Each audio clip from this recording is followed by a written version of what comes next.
Hi, welcome to the channel.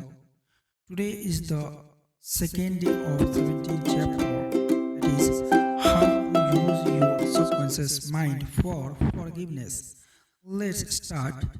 It is wrong to marry. Sex is a will, and I am a will.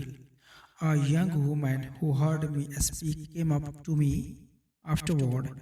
She told me her name was Carol. I was struck by her appearance. She wore a very plain black dress and black stockings. Her face was pale and bland, without a single touch of lipstick or other makeup. Her manner, too, was subdued, yet somehow watchful, as if she imagined that those around her might suddenly start acting in an outrageous way. Soon, Carol was telling me about her upbringing. She was raised by her mother, who taught her believe that it was a sin to dance, to play cards, to swim, or to go out with men. According to her mother, all men were evil. Sex was nothing but debauchery inspired by the evil. If she disobeyed these commandments, if she failed to follow them exactly and to the letter, she would burn eternally in hell. When Carol went out with young men in the office where she worked, she felt a deep sense of guilt. She was convinced that God would punish her. A young man she felt close to asked her to marry him, but she refused. As she said to me, it is wrong to marry. Sex is a will, and I am a will. This was her early conditioning speaking. Of course, this young woman felt full of guilt. How could she not? It was impossible for her to live up to her mother's beliefs. It was impossible to avoid the thought that there was something wrong with those beliefs. The life principle that flows through all of us was struggling for recognition and expression. I suggested to Carol that she try to learn how to forgive herself. To forgive means to give more. She had to give up all these false beliefs for the truth of the life and a new estimate of herself. Carol came to me once weekly for about 10 weeks. I taught her what I have learned about the workings of the conscious and subconscious mind, just as I have set it forth in this book. As she gradually came to see that she had been brainwashed, mesmerized, and conditioned by an ignorant, superstitious, bigoted, and frustrated mother, she started to live a wonderful life. At my suggestion, Carol began to wear more attractive clothes. She visited the cosmetics department store for a free comprehensive makeover. She took dancing lessons and learned to drive. She also learned to play cards and to talk with young men. She broke away completely from her family and began to love and value life. As Carol discovered her inner nature, she began to pray for a companion by claiming that infinite spirit would attract to her a man who harmonized with her thoroughly. One evening, as she left my office, a man was waiting to see me. I casually introduced them. 6 months later they were married. They are still married and happy with one another. Forgiveness is necessary for healing. And when ye stand praying, forgive if ye have out against any. Mark 11 verses 25. Forgiveness of others is essential for mental peace and radiant health. You must forgive everyone who has ever hurt you if you want perfect health and happiness. Forgive yourself by getting your thoughts in harmony with divine law and order. You cannot forgive yourself completely until you have forgiven others first. To refuse to forgive yourself is nothing more or less than spiritual pride or ignorance. In the psychosomatic field of medicine today, it is being constantly emphasized that resentment, condemnation of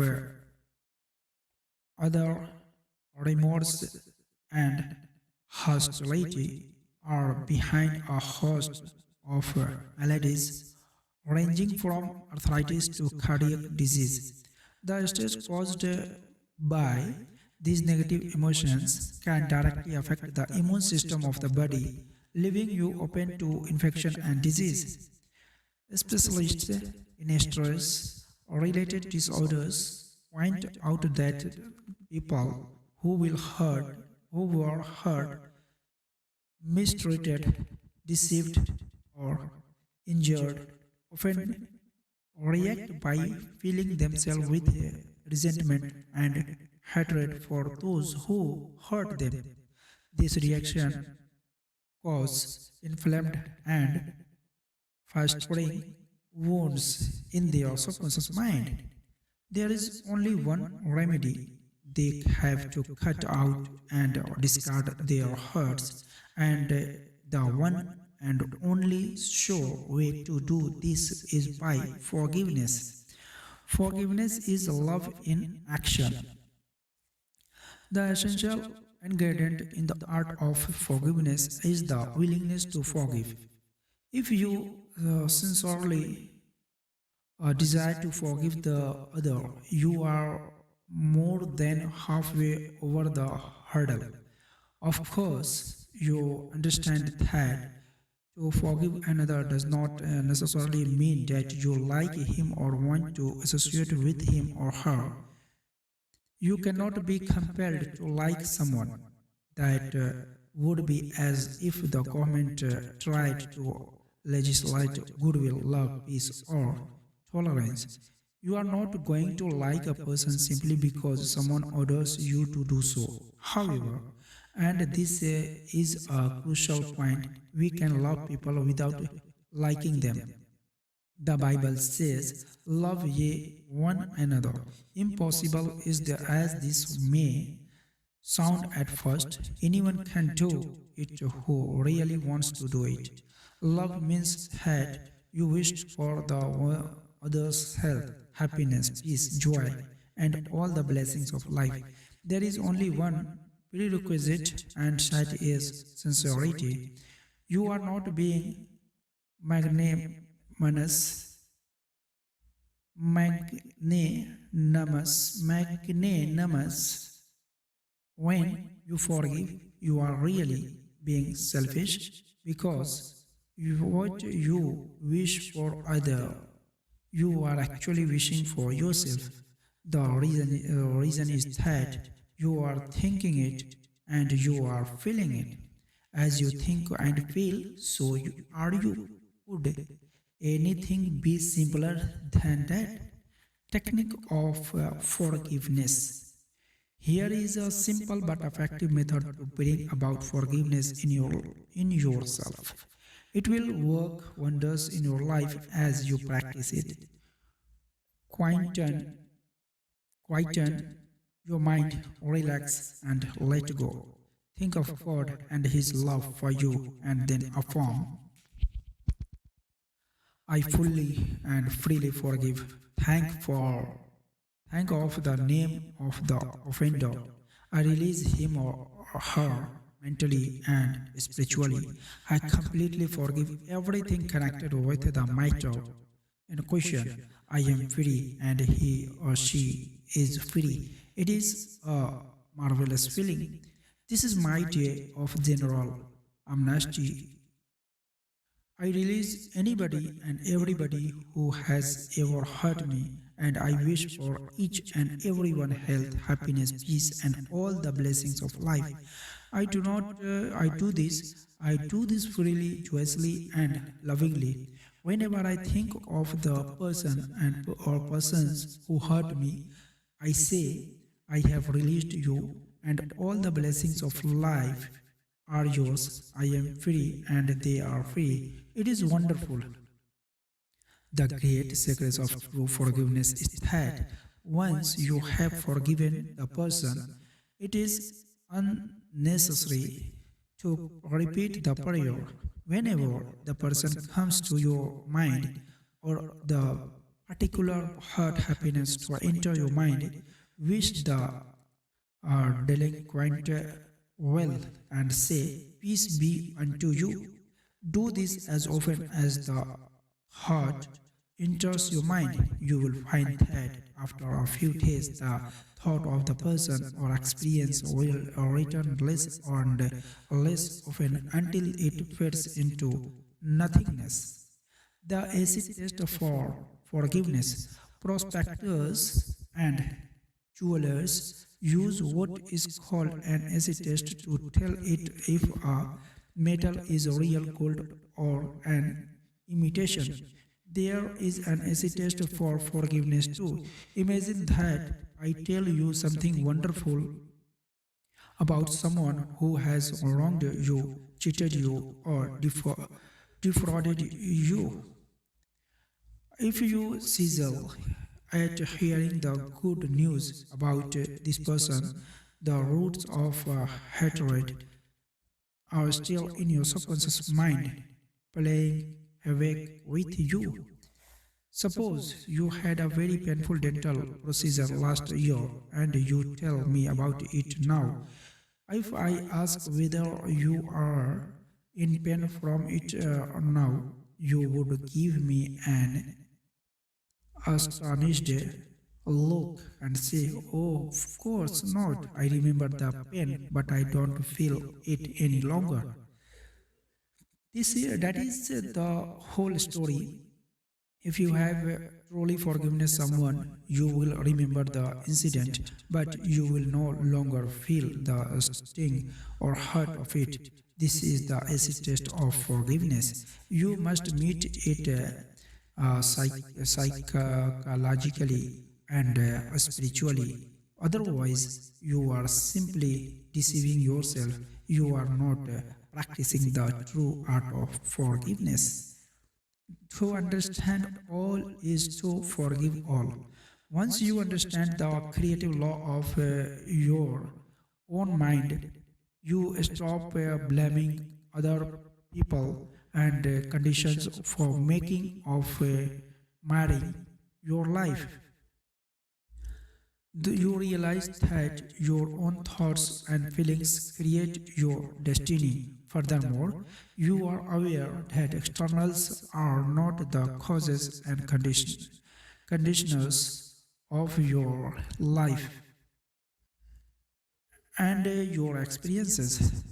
To think that others can mar your happiness, that you are the football of a cruel fate, that you must oppose and fight others for a living, and living all these ideas reveal their destructive nature. Once you understand that thoughts are things, this principle is clearly set forth in the Bible. For as a man thinketh in his heart, so is he. Proverbs 23 verses 7. Summary of your aids to forgiveness. God or life is no respecter of persons. Life plays no favorites. Life or God seems to favor you once you begin to align yourself with the principles of harmony, health, joy, and peace. God or life never sends disease, sickness, accident, or suffering. We bring these things on ourselves by our own negative destructive thinking based upon the law. As we sow, so shall we reap. Your concept of God is the most important thing in your life. If you really believe in God of love, your subconscious mind will respond by bringing countless blessings to you. Believe in God of love. Life or God holds no grudge against you. Life never condemns you. Life heals a cut on your hand. Life forgives you. If you burn your finger, it reduces the edema and restores the of part to wholeness and perfection. Your guilt complex is a false concept of God and life. God or life does not punish or judge you. You do this to yourself by the subconscious effects of your false beliefs, negative thinking, and self-condemnation. God or life does not condemn or punish you. The forces of nature are not evil. The effect of their use depends on how you use the power within you. You can use electricity to kill someone or to light the house. You can use water to drown a child or quench his thirst. Good and evil come right back to the thought and purpose in a person's own mind. God or life never punishes. People punish themselves by their false concepts of God, life, and the universe. Their thoughts are creative and they create their own misery. If another criticizes you and these faults are within you, rejoice, give thanks, and appreciate the comments. This gives you the opportunity to correct the particular fault. You cannot be hurt by criticism when you know that you are master of your thoughts, reactions, and emotions. This gives you the opportunity to pray for the other, thereby blessing yourself. When you pray for guidance and right action, take that take what comes, realize it is good and very good. Then there is no cause for self-pity, criticism, or hatred. There is nothing good or bad, but thinking makes it so. There is no evil in the desire for food, sex, wealth, or true expression. It depends on how you use these urges, desires by aspirations. Your desires, your desire for good can be met without killing someone for a loaf of bread. Resentment, hatred, ill will, and hostility are behind most of melodies. Forgive yourself and everybody else by pouring love, life, joy, and goodwill to all who have hurt you. Continue until such time as you can meet them in your mind and know that you are at peace with them. To forgive, it is to give something for. Give love, peace, joy, wisdom, and all the blessings of life to the other until there is no staying left in your mind. This is the acid test of forgiveness. If someone has hurt you, lied about and will fired you, and he said all manner of evil about you, is your thought of that person negative? If so, you have not yet forgiven. The roots of hatred are still in your subconscious mind, playing havoc with you and your good. The only way to with those roots is with love. Wish for the person all the blessings of life. This is the meaning of forgive until 70 times 7. Okay, and today is the end of the 17th chapter. We will start 18th chapter in the next session. The 18th chapter is how your subconscious removes mental blocks. Okay, if you are new on the channel, subscribe the channel and press bell icon so that you will get a notification about all new videos upload. Don't forget to like and share. Thank you so much. Thanks for watching.